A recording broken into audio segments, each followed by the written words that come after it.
Hello and welcome to Hank Games Without Hank. We are the Swindon Town Swoodly Poopers, and we have an opportunity to go to the top of the N-Power Championship if we win today's game. I have been listening to you about your suggestions. I have changed the formation of the team. We are now playing a 4-3-3. That means that we are playing three forwards, John Green, and today, Voluptuous Paracard. And only three guys in midfield. In the back, we've got one-size-fits-all, our stalwart, as well as Ginger Rampage. Chris Mumple is our referee today, and if we win this game, we have a very good chance of going to the top of the league in Power Championship. There's John Green, nay Bennett. I'm very excited about this game, and because I've got a new lineup. Also, there is news, which is that in goal today, not Fat Lucas, but instead P. Smith. What is P. Smith's first name? I don't know. You tell me. I'm going to tell you a little bit about Fat Lucas and then also a little bit about audiobook narration, something I now know the secrets of. So Fat Lucas actually came to me before today's game, and he asked to be benched. He said that he wanted Smith to have a chance in goal. Smith's a young guy. Fat Lucas is 36 years old, and Fat Lucas understands that he is coming to the end of his career, and he said that Smith is a great keeper and deserves an opportunity to see if he can be the Swoodly Poopers keeper of the future. He probably can't be because his overall skill level is only 59, and if we're going to the Premier League, we're going to need something a little bit better than that.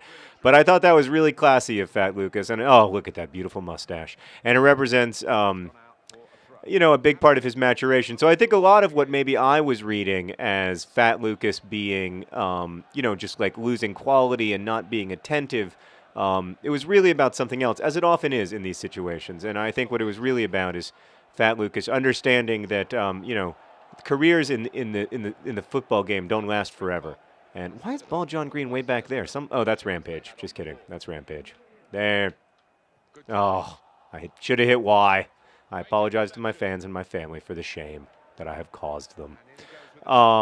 Someone in a recent comment said, I keep saying the fault does not lie with the players, the fault lies with me, the manager. And someone commented, the fault in our Johns. So anyway, that's the news on Fat Lucas. He will still be a member of the Swoodly Poopers. And what my thought about him long term is that hopefully he'll be interested in becoming kind of a player coach type of role. I think that would be a really exciting opportunity for Fat Lucas, and I think it would suit his real talents. I mean, look, he's not obviously a physically talented goalkeeper. He's a big man. But what he does have is just tremendous intelligence about the game, and that's why you don't see him make a lot of catches, because his talents aren't physical, his talents are mental, but you always see him get in front of the ball. So I'm thinking that he would make a great keeper coach, potentially for Smith, or for whoever is going to be our keeper next season, and we'll have to kind of wait and see who that's going to be. Oh, Voluptuous Paracard trying his best to take care of the Swoodly Poopers. There's Leroy Williamson. He scores occasionally. Voluptuous Paracard to John Green. Oh, not the best work I've ever seen from the boys. I got to say, I'm not convinced on this 4-3-3 yet, but we'll see. I feel like Bald John Green's not in the game at all, but maybe that's just because I'm bringing it up the wrong side. I don't really know how this works. I just feel a little exposed at the back. Fortunately, that guy can't get it past P. Smith. So I was recently in Grand Haven, Michigan, narrating one of the two editions of the audiobook of The Fault in Our Stars. It was a really interesting experience because I learned a lot of important things about myself, including that I am not a very good audiobook narrator. Oh, good job, Smith. I wanted to narrate I've wanted to narrate all of my audiobooks just because I know that there's a lot of support in Nerdfighteria for that, and like that it would make you guys happy. This one is a little bit of a weird situation though, because of course it's narrated by a girl. There's Bald John Green. And it's a little weird to have a 34, as previously discussed, have a 34-year-old man narrating the voice of a 16-year-old girl. I dealt with that by just wide of the net. Was that Perry Perry? It smelled like him, but I didn't catch it. I don't even know if Perry Perry's in today. Perry Perry's been complaining to me on Twitter that he doesn't play enough, and that when he does play, I compare him to a platypus. But to be fair, I compare him to the best platypus in the world, Perry the platypus.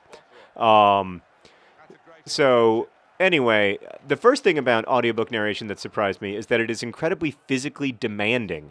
You have to sit the same distance from the microphone for like 8 hours at a time, and it makes your back hurt and your head hurt, and it's just really difficult. Like I was amazed by how physically difficult it is.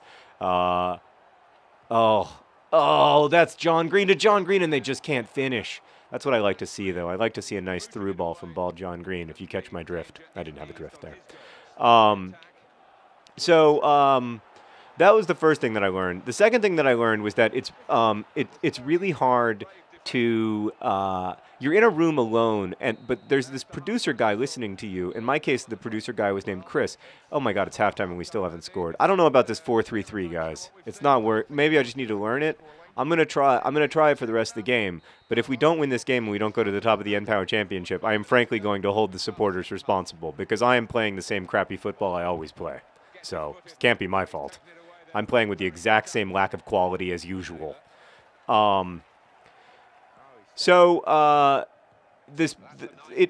thing that I learned is that the producer of this audio is like the most important person in the room because he is constantly telling you if you sound like you're crazy or if you sound funny, if you like hit a joke or don't hit it. And I was really lucky that the producer, this guy Chris, was like the funniest guy I've ever met in my life. Everything that he said was outrageously, and I was told this in advance. Someone was like, he's going to be the funniest person you've ever met. And I was like, yeah, whatever. I know a lot of really funny people. But he was possibly the funniest. Oh, voluptuous Pericard, almost with a heroic goal. And Leroy Williamson couldn't get a hold of the ball. Leroy Williamson. He only scores occasionally. It's frustrating. I wish he would score more often because he is the source of my favorite song of the Swoodley Poopers. Man, we are not playing to win this game.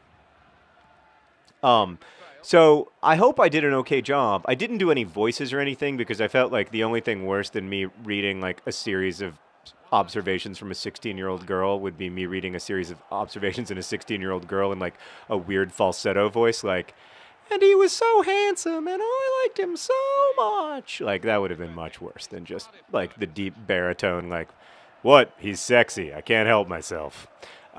Which is what I went with.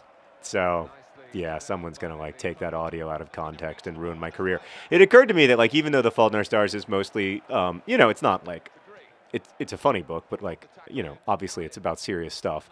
That like someone was going to take like, make an MP3 of all the most embarrassing quotations, the quotations that are embarrassing to read as a man, I mean, and like turn them into like a best of humiliating John audio MP3. Look at other John Green. He is such a class act. Other John Green with a runaway goal. He is an airplane, and now he is landing. I love it.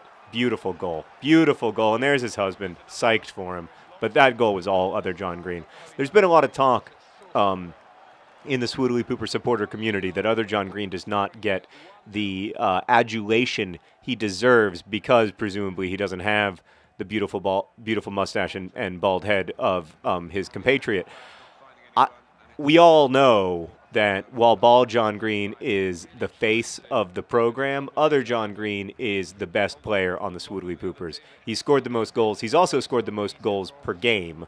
And without him, there is no question that we would not even be near the top of the N-Power Championship. So, full credit. Look at that great tackle from Rampage. We need a song about Rampage.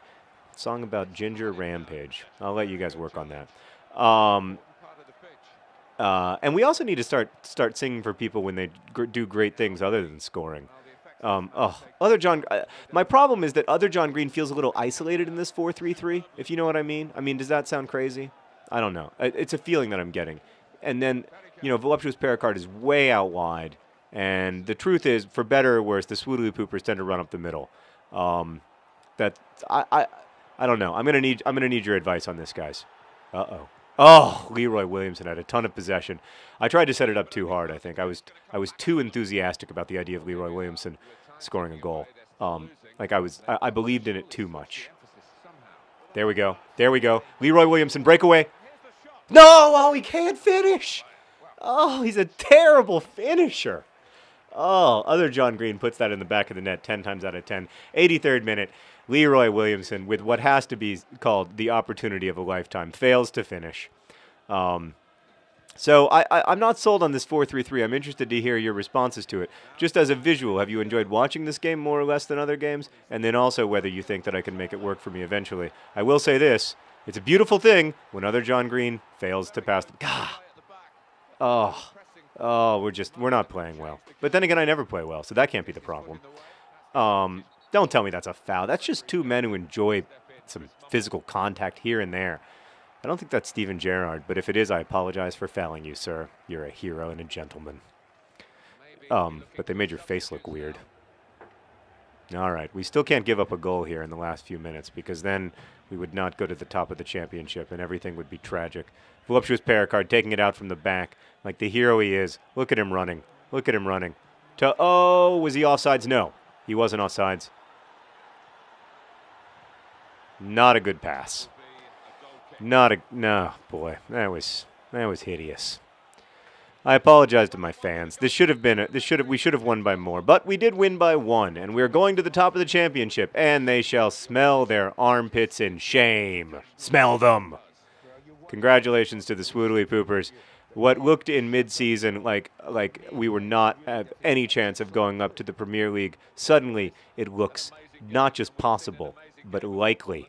I will play again with the 4-3-3 tomorrow, and then after that we will make a decision as to whether we wish to continue with it or not. Thank you for watching Hank Games, and as always, best wishes.